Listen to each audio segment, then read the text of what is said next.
शाम के 7 बजने को है। हर रोज की तरह वक्त होता है महारो राजस्थान का। नमस्कार, मैं रविंद्र सिंह आपके साथ। और आज दिल्ली के भारत मंडपम में बीजेपी के 2 दिवसीय राष्ट्रीय अधिवेशन की शुरुआत हो चुकी है। खुद प्रधानमंत्री नरेंद्र मोदी ने दीप जलाकर अधिवेशन की शुरुआत की। और इससे पहले पीएम मोदी जब अधिवेशन में शामिल होने पहुंचे तो पार्टी अध्यक्ष जेपी नड्डा ने शॉल पहनाकर मोदी का स्वागत किया।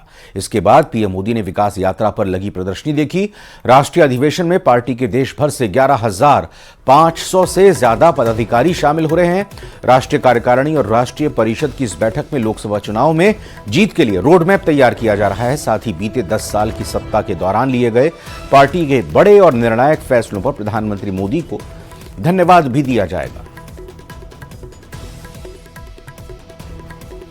तो आज का दिन बीजेपी की 2 दिवसीय राष्ट्रीय अधिवेशन के दिन की शुरुआत के रूप में सुर्खियों में रहा है, क्योंकि दिल्ली के भारत मंडपम में आज बीजेपी का ये 2 दिवसीय राष्ट्रीय अधिवेशन शुरू हुआ।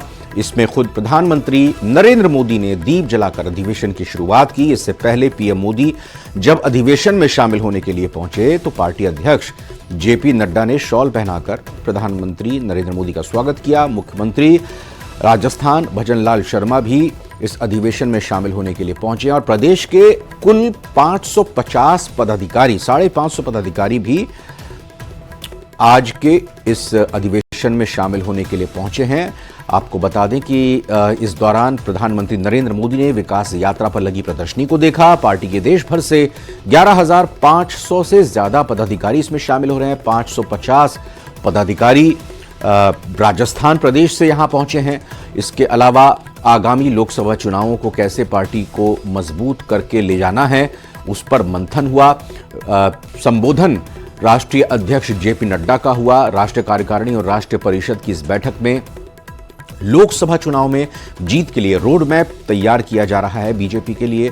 साथ ही बीते 10 साल की केंद्र सरकार के कार्यकाल के दौरान सरकार के जो बड़े और निर्णायक फैसले हैं उन पर प्रधानमंत्री नरेंद्र मोदी को धन्यवाद भी दिया जाएगा। तो केंद्र सरकार के कार्य, राज्य सरकार के कार्य जहां पर बीजेपी की सरकार है उनको जनता तक पहुंचाना है, उन मसलों को आगे रखना है और साथ ही साथ विपक्ष को घेरने की रणनीति भी बनानी है। ये 4 तस्वीरें आप देख सकते हैं। दीप प्रज्वलित करके विधिवत आज इस 2 दिवसीय राष्ट्रीय अधिवेशन की शुरुआत की और फिर ये राष्ट्रीय अधिवेशन की शुरुआत की बीजेपी के और अगवानी खुद बीजेपी राष्ट्रीय अध्यक्ष जेपी नड्डा ने प्रधानमंत्री नरेंद्र मोदी की स्वागत उनका हुआ। भारत मंडपम में सांस्कृतिक नृत्यों के साथ एक अलग ही छटा बिखेरी गई जो देखने को मिली। और प्रधानमंत्री नरेंद्र मोदी ने इस दौरान जो विकास को लेकर प्रदर्शनी लगाई गई थी उसको भी करीब से देखा।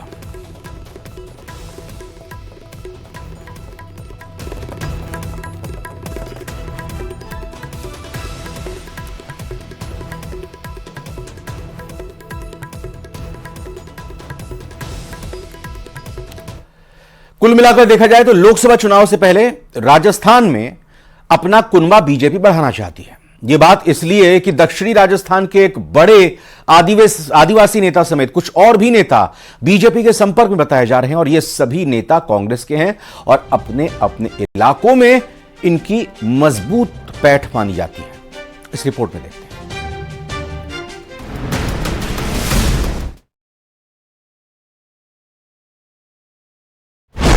लोकसभा चुनाव में फिर क्लीन स्वीप की तैयारी। कांग्रेस में बड़ी सेंध मारी। फेजवार रणनीति हो रही है तय। कांग्रेस में भय। पहले फेज में आदिवासी क्षेत्र, दूसरे में मारवाड़, शेखावाटी, पूर्वी राजस्थान पर नजर। मिशन 25 होगा साकार।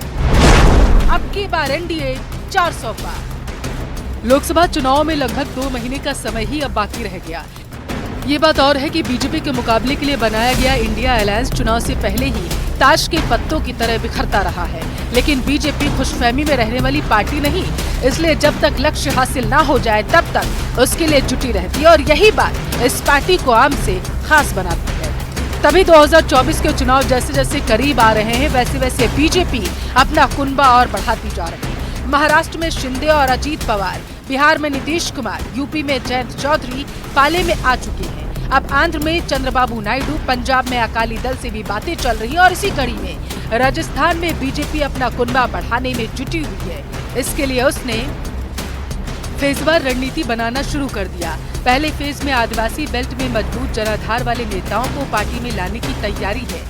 क्योंकि राजस्थान में आगामी लोकसभा में भाजपा द्वारा मिशन 25 को पूरा करने के लिए चारों तरफ अपनी गोटियां बिठा रखी हैं। बात हाड़ौती संभाग की करें, शेखावटी संभाग की बात करें या पूर्वी राजस्थान की, तमाम तरह केंद्रीय नेतृत्व पूरी तरीके से कांग्रेस की आंतरिक कलह का लाभ उठाना चाहता है।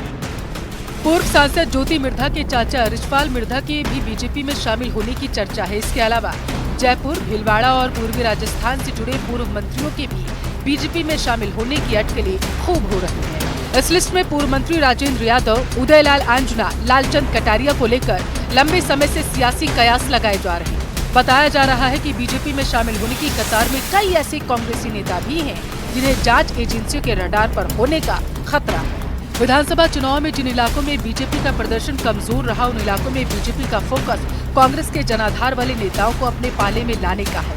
कांग्रेस के कई हारे हुए पूर्व मंत्रियों पर भी बीजेपी की नजर है, क्योंकि सियासी समीकरणों के हिसाब से कुछ इलाकों में कांग्रेस के हारे हुए चेहरे बीजेपी में आते ही जिताऊ बन जाएंगे। पूर्वी राजस्थान में धौलपुर और बूंदी में विधानसभा चुनाव के दौरान बीजेपी खाता नहीं खोल पाई। पूर्वी राजस्थान के एक पूर्व मंत्री को बीजेपी में शामिल कर समीकरण साधने की तैयारी है। पूर्व मंत्री के बीजेपी के नेताओं से अच्छे संबंध भी हैं। खबर है कि सीकर, झुंझुनू, चूरू और नहरी क्षेत्र में बीजेपी कांग्रेस नेताओं के संपर्क है। वागड़ के डूंगरपुर, बांसवाड़ा और प्रतापगढ़ में भारतीय आदिवासी पार्टी के उभार ने बीजेपी को खासा नुकसान पहुंचाया। बीजेपी को बांसवाड़ा, डूंगरपुर की 9 में से केवल 2 सीटें मिली। बांसवाड़ा की 5 में से 4 सीटें कांग्रेस ने जीती, जबकि डूंगरपुर में 1 सीट बीजेपी और 1 कांग्रेस के पास है। विधानसभा चुनाव के रिजल्ट के हिसाब से बीजेपी की हालत इस इलाके में कमजोर है।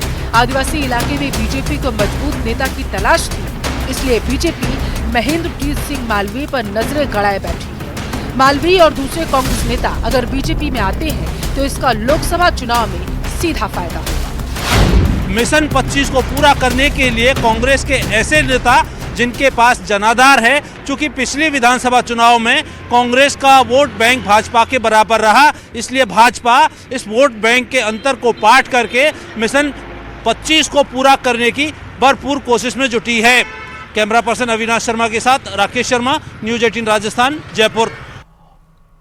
और वहीं से पहले उन्होंने दिल्ली में केंद्रीय मंत्रियों समेत नेताओं से मुलाकात की। सीएम ने केंद्रीय मंत्री कैलाश चौधरी, प्रहलाद जोशी, वित्त मंत्री निर्मला सीतारमण से मुलाकात की। धर्मेंद्र प्रधान और केंद्रीय जल शक्ति मंत्री गजेंद्र सिंह शेखावत से भी मुलाकात की। इसके साथ ही हरियाणा के सीएम मनोहर लाल खट्टर से भी मुख्यमंत्री ने मुलाकात की।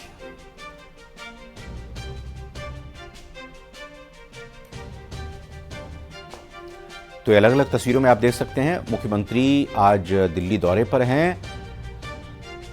बीजेपी के अधिवेशन में तो उन्होंने शिरकत की ही, लेकिन इससे पहले उन्होंने अलग अलग केंद्रीय मंत्रियों से भी मुलाकात की। निर्मला सीतारमण, अनुराग ठाकुर, प्रहलाद जोशी, धर्मेंद्र प्रधान और गजेंद्र सिंह शेखावत से मिलने पहुंचे।